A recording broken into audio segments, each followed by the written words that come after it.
하나님 말씀 함께 보겠습니다. 함께 보신 하나님 말씀은 시편 111편입니다.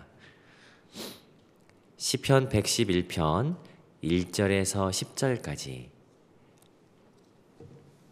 우리 다 찾으신 줄 알고 우리 한 목소리로 함께 합독하도록 하겠습니다. 함께 읽습니다. 시작.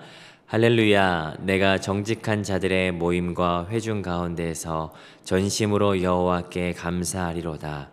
여호와께서 행하시는 일들이 크시오니 이를 즐거워하는 자들이 다 기리는도다.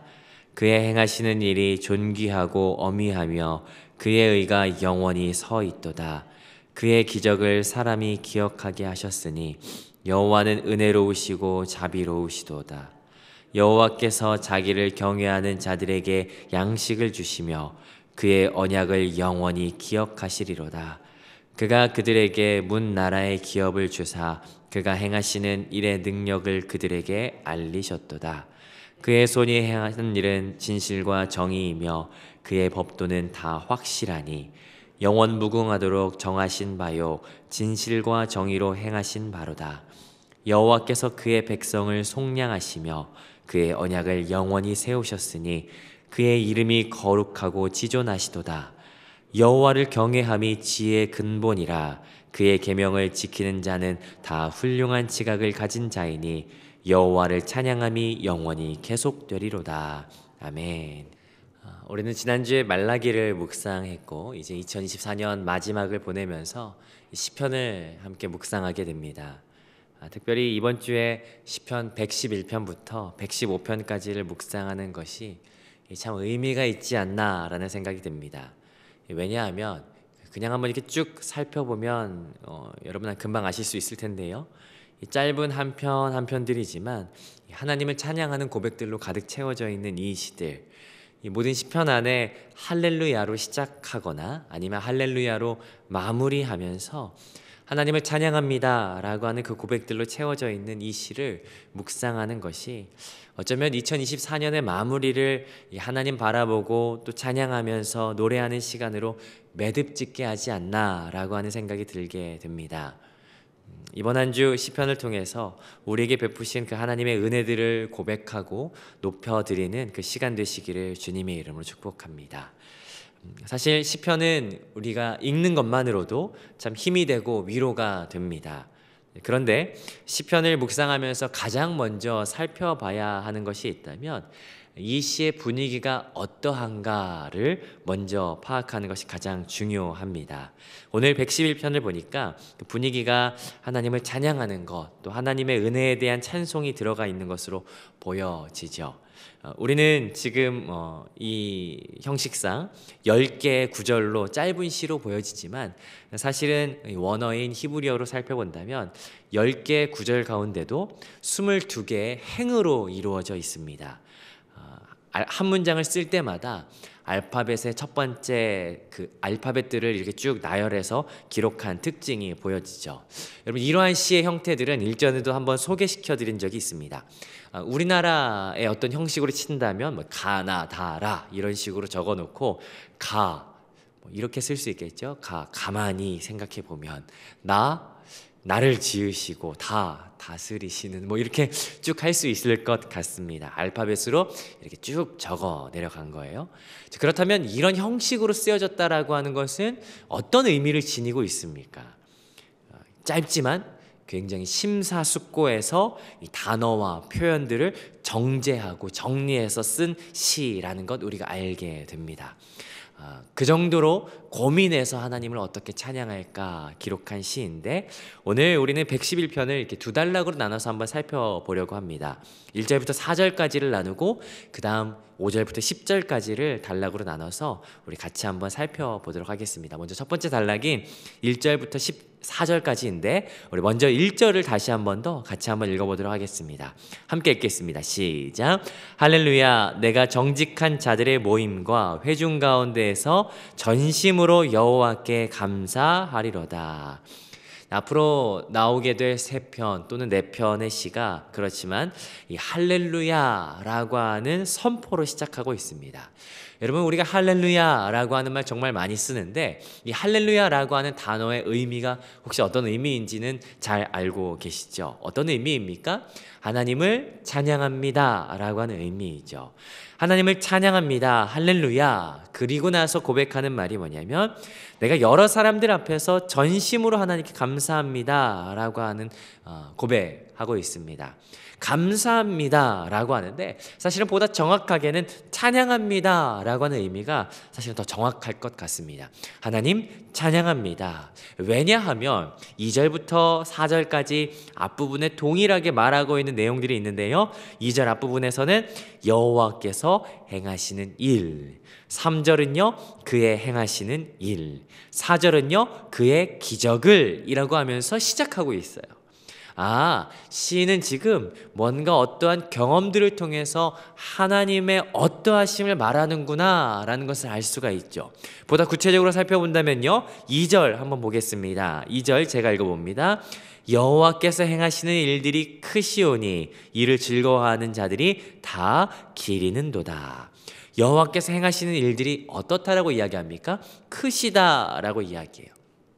세번역 성경은 이 크시다라고 하는 표현을 훌륭하시다라고 표현을 했는데 완벽하시다라고 하는 의미가 되겠죠. 물론 본문에서 시인이 어떤 일을 경험했기 때문에 이렇게 말하는지는 배경이 드러나지 않습니다. 그러나 분명한 것은 지나온 시간들을 살펴보니까 하나님께서 만지셨고 하나님께서 행하셨던 이 모든 일들이 완벽하구나 라고 하는 것, 그러면서 이를 즐거워하는 자들이 기리는도다 라고 하고 있어요. 특별히 여기 즐거워하다 라고 하는 표현은 성경에 그렇게 많이 들어간 표현은 아닙니다. 시편 2편에 들어가 있는 표현인데요, 오직 여호와의 율법을 즐거워하여 할 때 그 즐거움이에요. 하나님의 율법을 즐거워하는 것처럼 그렇게 즐거워하다, 또한 기리다 라고 하는 말은 연구하다, 되새기다 라고 하는 의미거든요. 그러니까 시편 1편처럼 하나님의 율법을 즐거워하고 주야로 묵상하듯이 하나님께서 지난날 나에게 행하셨던 일들을 즐거워하고 묵상한다 라고 하는 의미가 되는 것이죠.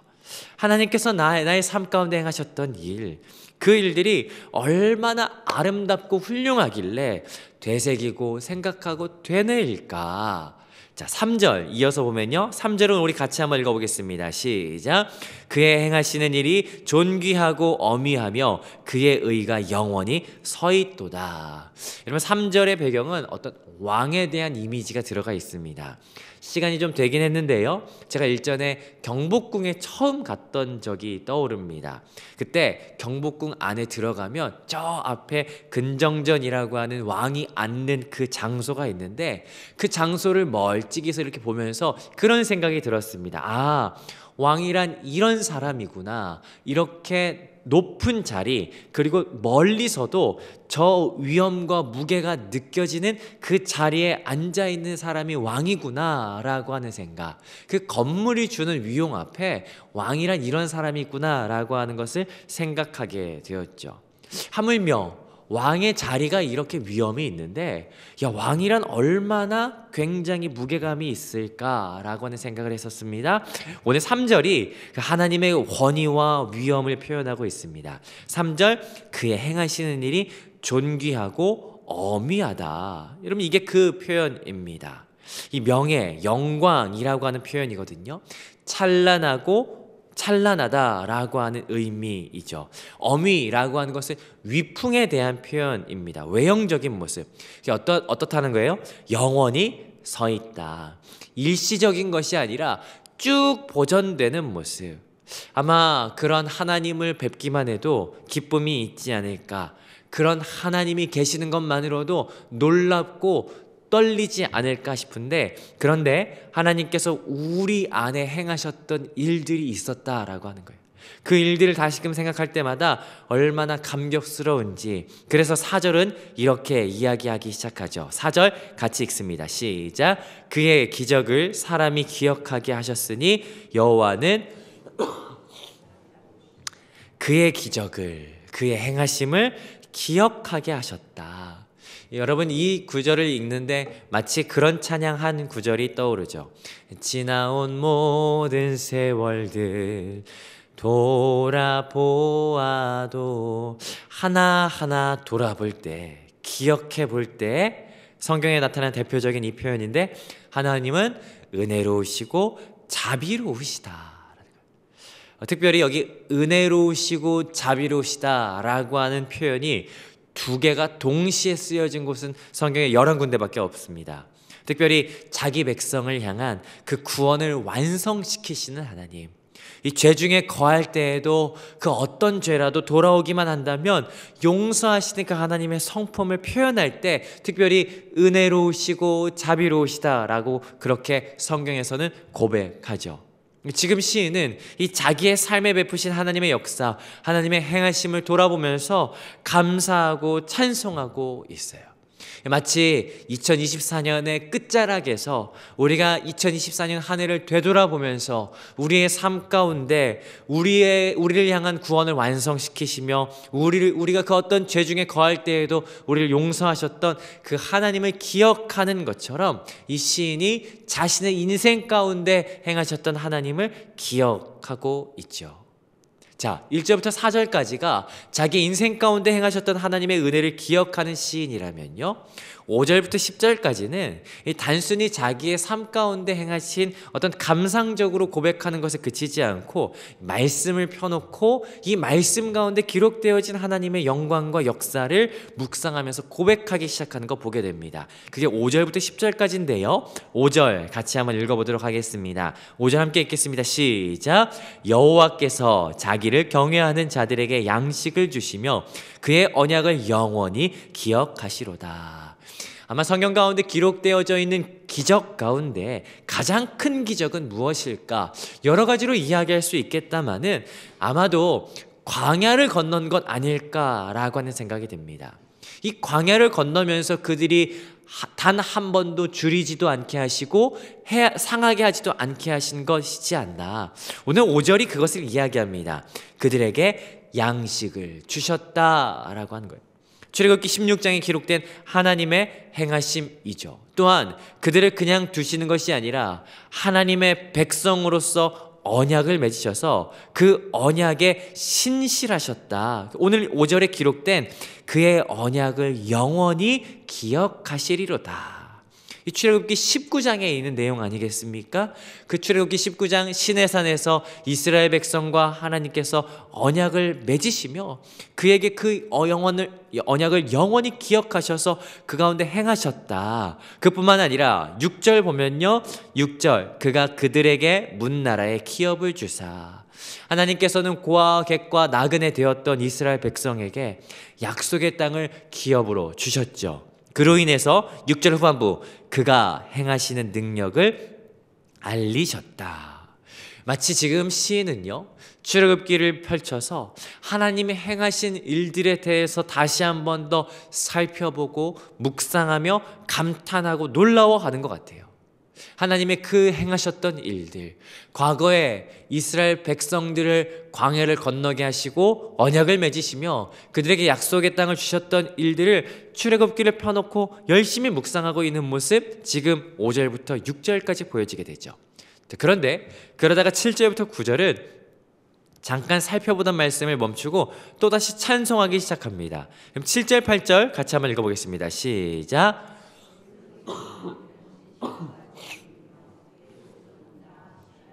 영원 무궁하도록 정하신 바요 진실과 정의로 행하신 바로다. 이 말씀에 기록된 하나님의 행하시는 일, 진실과 정의이죠. 특별히 여기 진실과 정의라고 하는 이 두 가지 표현은 이 하나님의 통치를 표현할 때 많이 쓰이는 표현입니다. 이 진실은 이 진리라고도 표현되고요, 정의는 공의라고도 표현되죠. 여러분, 우리가 잘 아는 찬양 가운데 하나님의 다스리심, 진리와 정의로 다스리신다. 그리스도 진리로 다스리네, 이런 찬양 있지 않습니까? 또한 왕의 왕이 되신 주 공의로 다스리시네, 이렇듯 진리와 공의라고 하는 것은 하나님의 다스리심을 선포할 때 나타나는 표현입니다. 동시에 하나님의 율법이 어떠한가, 진리이다, 공의로우시다 라고 하는 표현 가운데 쓰이는 하나님의 율법과도 밀접하게 쓰이는 단어들이죠. 그래서 7절 후반부에 그의 법도는 확실하다, 하나님의 율법은 분명하다, 분명히 지키신다라고 표현하고 있습니다. 또한 변하거나 번복되지 않고 8절에 보니까 영원 무궁하도록 정하신, 변함이 없고 영원하신 하나님의 말씀이다라고 이야기를 하죠. 여러분, 하나님께서는 말씀으로 우리를 다스리십니다. 그 말씀은 참이 되시고 진리이며 치우치지 않는 공의가 되신다. 그래서 결국 말씀으로 9절 함께 읽어봅니다. 9절 시작. 여호와께서 그의 백성을 속량하시며 그의 언약을 영원히 세우셨으니 그의 이름이 거룩하고 지존하시도다. 그의 말씀으로 어떻게 하시냐면 자기 백성을 구원하시고 그의 말씀으로 자기 백성과 언약을 맺으시니 그의 이름이 높고 거룩하시다, 영원하시다. 그렇기 때문에 10절 결론입니다. 10절 우리 같이 한번 읽어보겠습니다. 시작. 여호와를 경외함이 지혜의 근본이라 그의 계명을 지키는 자는 다 훌륭한 지각을 가진 자이니 여호와를 찬양함이 영원히 계속되리로다. 그러니 하나님을 경외하는 것이 가장 지혜로운 것이다, 그를 찬양하는 것이 영원할 것이다 라고 하면서 하나님 다시 찬양하는 것으로 시편을 마무리하고 있습니다. 자, 오늘 말씀을 다시 한번 좀 정리해 보면요, 시편 111편은 할렐루야로 찬양을 시작하고 있습니다. 시인의 지나온 세월 가운데 하나님의 행하심에 대한, 하나님의 만지심에 대한 그 고백과 찬양이 이어지고 있었죠. 그런데 그뿐만 아니라 거기에 머물지 않고 시인은 말씀을 펴서 하나님이 어떻게 행하셨는지 기록된 말씀 가운데 하나님의 행하심을 찬양하기 시작합니다. 양식을 주시고 언약을 맺으시고 약속의 땅을 허락하신, 또한 변치 않으시고 신실하신 하나님의 말씀으로 자기 백성을 속량하시고 약속을 지키시는 하나님 찬양하고 있죠. 이것이 오늘 시인이 하나님을 높여드리고 찬양하는 본문의 말씀이었습니다. 오늘 이 111편을 이렇게 묵상하는 가운데 어쩌면 이 2024년을 마무리하는 우리의 마음, 우리의 고백이 이 시편 111편의 고백이지 않나라는 생각을 하게 됩니다. 우리의 걸음마다 2절의 고백처럼 하나님의 행하셨던 일들이 다 크시다. 3절에 그가 행하셨던 그 일들이 존귀하고 어미하시다. 4절의 고백처럼 그의 기적을 우리가 기억하게 하셨으니 하나님 은혜롭고 자비로우십니다 라고 하는 우리의 고백이 사실 이 111편의 고백과 동일하지 않나. 그런데 우리의 삶 가운데, 우리의 걸음 가운데 하나님 일하시는 분이시지만, 그러나 시인이 오늘 5절부터 살펴봤던 것처럼 하나님은 역사 가운데 함께 하셨고 온 우주의 통치자가 되시며 주가 되신다. 특별히 7절부터 9절까지를 좀 잠잠히 묵상해 보면 우리가 알게 되는 것 한 가지가 있게 되는 것 같아요. 특별히 7절부터 9절, 7절, 8절 앞에 하나님 진실과 정의로, 뒤에도 사실은 진실과 정의로 행하신다라고 말하고 있죠. 그 진실과 정의는 다름 아닌 말씀이라고 말하는 것 보게 됩니다. 그러니까 오늘 5절부터 10절 사이에 가장 핵심으로 말하는 것은 하나님이 말씀으로 지금까지 이들을 다스리셨다. 태초에 말씀이 계셨고 그 말씀이 곧 하나님이셨으며 그 말씀으로 자기 백성을 인도하시고 자기 백성을 다스리셨다라고 하는 것이죠. 여러분, 그 말씀이신 하나님에 대해서 우리가 다시 한번 기억해 보고 싶어요. 9절도 이야기하고 있죠. 여호와께서 그의 백성을 속량하시며 그의 언약을 세우셨으니 그의 이름이 거룩하고 지존하시도다. 말씀이신 그분께서 자기 백성을 속량하시고 말씀이신 그분께서 자기 백성을 구원하셨다. 말씀이신 그분께서 자기 백성과 깨졌던 그 언약을 영원히 세우셨다. 여러분 이 말씀을 다시 한번 기억해 볼 때 여러분 생각나는 사건 혹시 있지 않으십니까? 그렇죠. 이 말씀이신 예수님께서 이 땅에 오셔서 자기 백성을 구원하시고, 말씀이신 예수님께서 이 땅에 오셔서 깨졌던 하나님과의 그 언약을 다시 한 번 더 완성시키셨던 것, 그분이 바로 우리 하나님이시다. 그러면서 오늘 우리에게 적용점으로 10절에서 이렇게 이야기합니다. 그분을 경외하는 것이 지혜의 근본이다. 우리에게 가장 지혜로운 것이 무엇이냐? 우리의 삶 가운데 가장 우선시 되어야 되는 것이 무엇이냐? 그것은 말씀이신 그분께서 다스리시는 이 하나님을 우리가 경외하는 것, 그것이 우리의 삶 가운데 가장 우선시 되어야겠다라고 오늘 말씀이 이야기합니다. 사랑하는 성도 여러분, 성탄을 기다리는 우리의 마음이 바로 여기에 있습니다. 하나님께서는 우리의 인생 가운데 행하셨을 뿐더러 하나님께서는 성경을 통하여 우리에게 말씀하신 바 온 땅의 주가 되시고 우주 만물의 주가 되십니다. 그리고 그분께서는 말씀이 되셔서 우리 이 땅에 오셔서 자기 백성을 위하여 속량하시고 구원하시는 놀라운 일을 행하셨죠. 그분이 바로 우리 예수님이 되십니다. 그리고 그분을 기억하고 다시 한 번 더 그분에 대한 사랑을 기리는 시간, 성탄을 준비하는 우리의 마음이죠. 여러분, 성탄을 준비하는, 성탄을 기다리는 우리의 마음이 말씀으로 이 땅에 오셔서 자기 백성을 속량하시고 구원하신 그 하나님에 대한 바라봄이 있는 시간이 되시기를 주님의 이름으로 축복합니다. 이 땅에 오셔서 말씀으로 우리를 통치하시고 말씀으로 우리 가운데 역사하시는 그 하나님을 바라보며 묵상하며 주님의 오심을 다시 한 번 더 기다리는 오늘 이 시간, 그 묵상의 시간이 되시기를 주님의 이름으로 축복합니다. 그 하루를 보내시는 이 시간이 되시기를 주님의 이름으로 축복합니다.